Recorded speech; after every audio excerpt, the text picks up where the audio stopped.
ในปี 2569 นี้ประเทศไทยได้รับเกียรติให้เป็นเจ้าภาพจัดการประชุมระดับโลกที่ชื่อว่า 2026 IMF World Bank Group Annual Meetings ระหว่างวันที่ 12 ถึง 18 ตุลาคม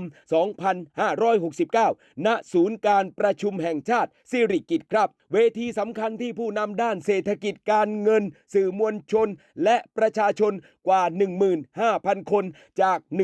191 ประเทศทั่วโลกแล้วครับมาร่วมกำหนดทิศทางเศรษฐกิจโลกไปด้วยกันแล้วโอกาสของประเทศไทยในครั้งนี้นั้นถือว่าเป็นโอกาสดีโอกาสทองของประเทศไทยในการแสดงศักยภาพและยกระดับบทบาทบนเวทีนานาชาติมาร่วมกันหน่อยครับพี่น้องประชาชนที่รักทั้งหลายเรามาร่วมกันต้อนรับโลกด้วยรอยยิ้มและความภาคภูมิใจของคนไทยทั้งประเทศไปด้วยกันยังไงก็ตามแต่ติดตามข้อมูลและอัปเดตล่าสุดได้ที่เพจ AM